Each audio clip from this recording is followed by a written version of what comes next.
Hi, welcome to Pennsylvania Newsmakers, and thanks for watching. Well, an action-packed show, a legislative update, an innovative education program, and our monthly financial update, literacy update.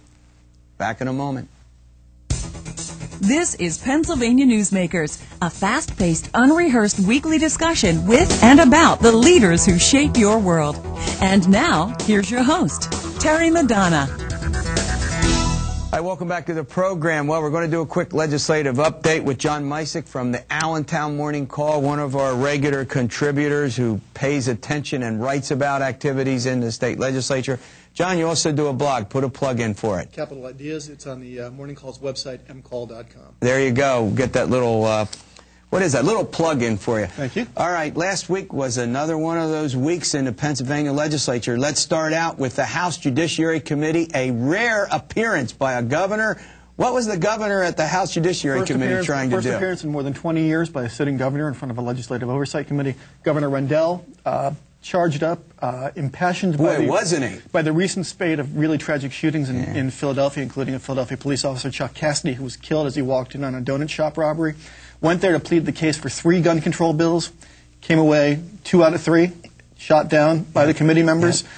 Committee adopted one that would toughen the penalties for people who use weapons against police officers, but the ones the governor really wanted, limiting gun purchases to 1 a month, and another one requiring folks to report lost or stolen weapons on the cutting room floor. A big loss for the governor, but he's portraying it as the first step in a bigger battle. I was going to say, the governor is certainly not going to let up on this. I mean, I watched the governor's testimony on PCN, the public cable network, Pennsylvania Cable Network, and boy, he was really impassioned, pounding the table. He was. And the members, obviously, it was pretty much a straight party vote on those rejections as well, wasn't it? It continued throughout the day. On that would have been last Tuesday. Governor held a press conference later in the day. As emotional as anyone's ever seen him, actually teared up as he was talking about going to these police officers' funerals. Said that even if he has to continue the fight after he leaves office, that's what he's going to do. Well, and then as he said, and I'm going to quote, for 12 pieces of silver, they're selling guns to people they know are going to use them to maim and kill and to rob, and you have to stop it, and you have the power to stop some of it. Boy, you know, I've interviewed the governor. I know you've interviewed him on any number of occasions. Boy, he was really whipped up. I mean, it was rare to see him impassioned, but bottom line, Pennsylvania legislature, one of the toughest legislatures in the country to get gun control. I mean, you need proof of how deeply ingrained the gun, sporting, hunting culture is in this state. I mean, you get another really concrete example of it with this loss for the governor. All right, pay to play. What's going on? The bonus gate. We're going to find out what that's about when we return after these words. This broadcast of Pennsylvania Newsmakers is presented by the Pennsylvania Chamber of Business and Industry, the statewide voice of business. This broadcast of Pennsylvania Newsmakers is presented by Pennsylvania Medical Society. Doctors and patients, preserve the relationship. And by the Pennsylvania Manufacturers Association. Business in Pennsylvania is our business. Hi, welcome back to the program. I'm talking with John Micek from the Allentown Morning Call. We're reviewing last week's activities in the Pennsylvania legislature. All right, bonus gate. Did legislative staff people get bonuses for doing campaign work while they were supposedly on the public clock? That's one point. 7 staff members were unceremoniously defrocked, kicked out of their jobs. What's going on with bonus gate? This thing keeps just churning along. This week we see more revelations that maybe the House Democrats allegedly shredded key documents, 20 or 30 boxes worth that maybe included time slips or comp time documents. That's a story in the Pittsburgh Tribune Review that broke this week. One of our regulars, Brad Bumstead, was among the authors of that. That's a huge deal. Then we find out this week that also that the bonuses that some of these ousted staffers will receive will be calculated into their eventual pension benefits. There was talk that wasn't going to happen, but now that it turns out to be the case, that means sometimes hundreds or thousands of dollars in pension increases. Yeah. Well, let me ask you another question. I mean, everyone is sitting around in the Harrisburg political community with bated breath, waiting to see whether the Attorney General, Tom Corbett, who impaneled this grand jury to look into possible problems with, ghost workers and the bonuses, what's the attitude right now that you're finding when you get around the halls of the legislature? There's a lot of deep concern. I mean, there's deep concern. There's increasing pressure on House Majority Leader Bill DeWeese of Greene County right now to resign. There have been a couple of calls. Don Cunningham, the Lehigh County executive, added his voice to the chorus this week. On the backside of that, you've seen a slowing down of the legislative process, and that's something that Democrats don't need with as slender a majority as they have. Bills aren't moving. Things are going off the rails. They've had to add session days, add and subtract session days. The schedule is a little floopy right now. It's pretty chaotic. Yeah, and the reform activities that you would expect that they would deal with, like open records, maybe not reform, but smoking ban. None of all of these public, smoking ban. All of these things don't seem to be moving very fast in this legislature. All of these marquee issues, the ones that legislators said these are the ones that are going to restore the public faith in this post-pay raise era we find ourselves in, are slowing down. Just on Tuesday, the House announced that it had pulled the plug on a very troubled open records bill that had been Christmas treed up with so many exceptions that reformers had abandoned it. They're going to now introduce a new bill that more closely mirrors one in the Senate and try to tackle that when they come back on December 3rd, because they know that if there's nothing else to do this year, if they get open records through, that's at least something. All right, John, as always, great update. All right, stay with us. An innovative education program. You're going to stay with us and learn about this. It's a great program, and it works. All of that and more after these words. This broadcast of Pennsylvania Newsmakers is brought to you by Pennsylvania Credit Union Association. Pennsylvania Credit Unions, where people are worth more than money. To find a credit union that is right for you, check out ibelong.org. And by the Energy Association of Pennsylvania, Pennsylvania's energy information source. This broadcast of Pennsylvania Newsmakers is presented by the State System of Higher Education. 14 state-owned universities. The state system is the largest provider of higher education in Pennsylvania. And by the Hospital and Health System Association of Pennsylvania, working towards a healthy Pennsylvania. Hi, welcome back to the program. Joining me is Dr. Melvin Allen. He directs the Project Forward Leap. Full disclosure here, I'm a big fan and supporter of this program. We've got a lot of education programs out there, Dr. Allen. Some of them work and some of them don't, and we know yours works. What is Project Forward Leap all about? Basically, it's a program that intervenes at fifth grade for kids who are in districts that some might say are underperforming districts, or kids who might be from backgrounds where they're challenged social and economically. Underprivileged, right. Underprivileged, but they have ability. And the whole point is to give them a chance to take advantage of that ability so that they can achieve at levels that would be available to them were they not faced with those disadvantages. All right, so walk us through this. I think this is important for everybody to know. So we have kids. You identify the students. Right. Then what happens to them? They enter in the summer following the 5th grade, and they will go to a residential summer institute. And they will, in fact, do that for 3 successive summers. The first summer, they'll go to Institute 1. Now, we have 8 districts. Let me just throw that in real quickly. 8 school districts that participate. And they will attend a summer institute with kids from all 8 districts. And where does that usually mean when they go somewhere? Where are they going? They're going to a college campus, and they live there for 5 weeks without returning home for the 5 weeks. The parents aren't really asked to come until the end of the 2nd week. And what are they doing when they're there? They have a day that starts about 6 o'clock in the morning and goes to about 9:30 at night. Wow. The first part of the day is, well, I should say the first part of the day, up until about 3:30 or 4 o'clock, they're in classes continuously with a couple of breaks and lunch. These are academic subjects? These are academic subjects. The core subjects being mathematics, technology, Latin, English, and I'm forgetting something. Science. Okay. Science. And then a number of workshops. Where are some of the campuses where they are? The first-year students this past summer attended either Lebanon Valley College Institute or one at Messiah College. Okay. The second-year students go to Millersville, and the third-year students go to Bryn Mawr. Okay. And we will be adding a 5th campus this year to accommodate the 2 classes that were first-year students, and then a year from now we hope to add a sixth campus. All right. Now, after those initial 3 years, but then out middle school, what happens beyond that in the program? Okay. Well, two things. First of all, we then have a shorter program that we call a transition program between middle school and high school that the kids attend. Okay. And that focuses primarily on mathematics and writing and researching so that the kids are ready to make that shift over to high school. And then we have a support program for the kids through high school that helps them with things like college access and taking them to places, that sort of thing, making sure that they stay together. We basically monitor them till they finish. Right. So how many kids, you know, at our age we can call them that, kids, students, kids. Right. How many are in the program? Well, this past summer there were approximately 350 kids who were in the middle school program, and we had and we have other kids, as I said, that were in the high school program that weren't in summer programs. But the number of kids in the 4 summer programs were about 350. Okay, about 350.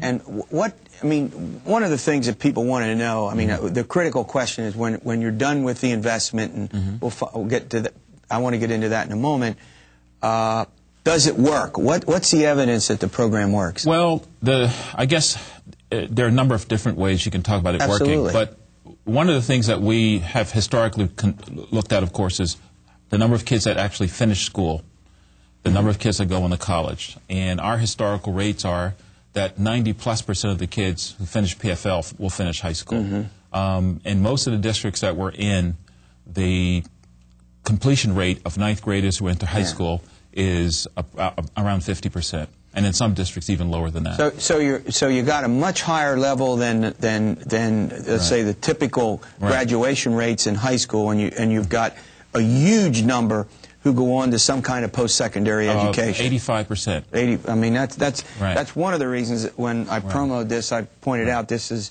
a program I know something about and one that really works. All right, let's talk a little bit. Okay, who pays for this? We have to raise the money for the students privately, for the most part. We have gotten one grant over the past 20 years, a couple of years ago in connection with one of the districts, but historically it's been private funding. Right. And as we have grown, because districts hear about it, they want to participate, we have basically said that we'll take our core dollars and match the dollars that are raised by the district. And this is in their community. Now, Project Forward Leap is nonprofit. Nonprofit, 501c3. So we're going through that. So this is not some not that there's anything wrong with entrepreneurial programs, but this is a non. All right, where does the program go? I mean, what do you think the future is? Well, the future is, well, first let me just say there's a critical component to the pay. I want you to understand that while the students' fees are essentially waived, they do pay a small participation fee. But the other thing is, their parents are required to give at least 50 hours of service per year in the program. That's a requirement for the children. So if they don't have, I got it. So you're going to make them invest themselves into their kids. Absolutely. Okay. And the students are themselves required to do community service. So the parents have to be involved from a self-help standpoint, but also from a standpoint of being good role models for their kids and so on. I mean, we have them 5 weeks. They're still going to be with their parents for 47 weeks. Sure. So that's an important aspect of our program. And expansion, future? Expansion, I think what we're talking about is there are a number of communities that have an interest and that we have an interest in this part of the state and frankly in other parts of the state. There are a number of cities that we would like to expand to. It's a question of funding. Okay, well, let me ask you a question, and as we let you go, how can they, I notice you have a website, it's www.projectforwardleap, all one word? Yes. .org, www.projectforwardleap, or you can contact me and I'll make sure that Dr. Allen gets the word. This was a great update. This is a fantastic program. We'll be back with our monthly financial literacy update following these words. Thank you. This broadcast of Pennsylvania Newsmakers is presented by Highmark Blue Shield, changing the way health plans work for business with a variety of plan options for employers and more choices for employees. Information is available at highmark.com. Have a greater hand in your company's health. And by the Pennsylvania Healthcare Association, the future of long-term care. This broadcast of Pennsylvania Newsmakers is presented by Penn Future, where we believe that every environmental victory grows the economy, and by the Pennsylvania Cyber Charter School, bringing educational innovation and freedom to the children of Pennsylvania. Hi, welcome back to the program, Financial Literacy Update Time. Joining me is Bob Marquette, the CEO of Members First Federal Credit Union, and as often is the case, Michael Wishnow, the Senior VP from the Pennsylvania Credit Union Association. Gentlemen, welcome. All right, Michael, over the years we've talked about this, and I don't know if we're getting anywhere. I think we are. I mean, I think people are more and more concerned now about this financial education business. Let's talk a little bit about why this is so important. Well, because, Terry, financial education is a life skill that all of us need. Kids need it. As a cohort, kids are spending more and more every year. College kids need it. Young adults need it. Yeah. Folks like me who are sending kids to college need it. Yeah. Folks that are looking towards retirement need it. So at every life phase, there's a different set of skills that one needs to manage one's finances, and frankly, they're not being taught that. Yeah, I mean, and this is, this is pretty complex, Bob. We've got, the problem of, earning enough to, so that we can, do the necessities and, hopefully enjoy a few little luxuries in our life. We got the problem of figuring out what kind of debt, what's good debt and bad debt. We've got the problem of dealing with the cost of health care and how we're going to pay for that. We got the problem of retirement, and boy, all that I'm hearing lately about how we're living longer and how many people aren't prepared for retirement. What do you tell folks? Someone will come into your credit union and they sit down. What's the general advice that you give to them? Plan ahead, absolutely plan ahead, and look to the future. Plan now and don't wait to the last minute when you're ready to retire to hope that you might have enough to have an enjoyable retirement. Start looking at a budget, prepare a budget, watch your expenditures, plan how much you're going to save, and pay yourself first. Right. Put that money into a savings account. Yeah, I like that. I mean, Mike, the other point is, I keep hearing from people who chat with me about this, you don't count on Social Security. It's not that it won't be there, it's just that it's not a lot of money. Well, yeah, that's true. I mean, you have to look at your lifestyle while you're working, and most folks, right, Bob, want to keep that lifestyle. Absolutely. And plus we're living longer and longer, and the bottom line is that people may retire at 65, live another 20 or 25 years. I mean, that's almost like a quarter to a third of your life you could live in retirement, and if you're not prepared for this, if you don't have some kind of what we call on here financial literacy, you could be in real trouble. Absolutely. Absolutely. Well, let's talk a little bit about the about what are the credit unions doing about this. I know that you all have the Pennsylvania Credit Union Foundation. Bob, talk about what it is that you're being proactive about so that people don't fall into what we could call the financial illiteracy trap. How about that? Well, financial education and financial literacy is one of the key initiatives of the foundation.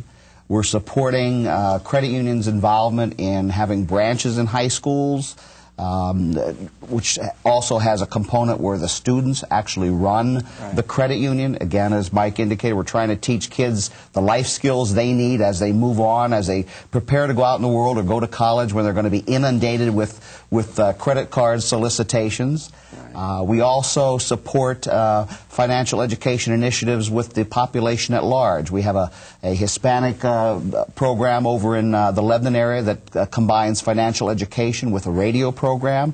It's about 6 credit unions are involved, and the foundation is helping support that also. Yeah, Mike, one of the things you've done is you've taken these programs to the school districts. Now, when I remember when you started this, we had these conversations, you had a couple, half dozen. Now you're up to almost 100. What's going on with that program? Well, slowly but surely, we are making entry into more and more school districts. And I know Bob's credit union is engaged in many.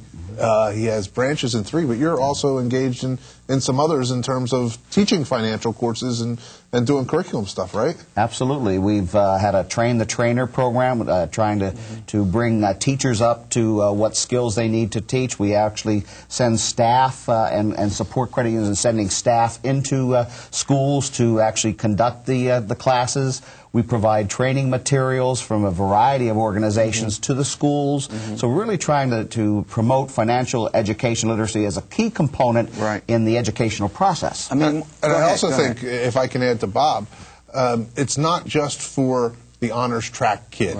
It's for all kids. It's for kids in the academic middle. It's for kids that frankly are going to go right from school into the workforce. Well, because everybody needs the skill. Well, you're right about this. I don't think that, you know, whether it's modest income or wealthy, that you can avoid the implications of living at or beyond your needs and your means and what it all means for the future. You know, there's just no way about this. I mean, schools.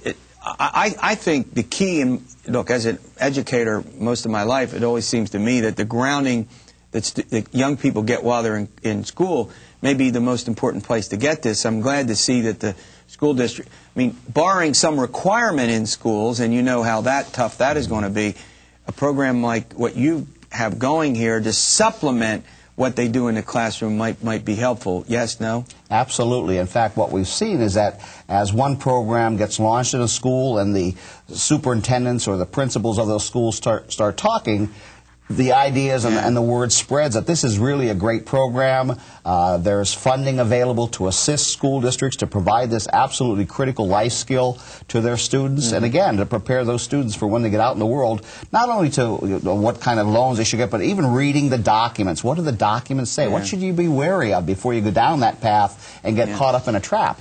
Well, I mean, look at the mortgage crisis in the subprime situation now, where a lot of folks took mortgages, didn't bother to read very careful. I mean, there's a classic case where they didn't bother to read the fine print, so to speak, right? They ended up with balloon payments and finding themselves in situations where mortgage rates went up and they weren't even aware of it. And that's a classic example of what I think you folks are trying to avoid. Sure. And I think we firmly believe that the best defense against not only getting into a mortgage that you don't like, but getting yourself in any financial situation that you're not happy with is being educated. Yep. Great update. As always, thanks for coming in. We'll see you next week for another edition of Pennsylvania Newsmakers. And as always, stay well. And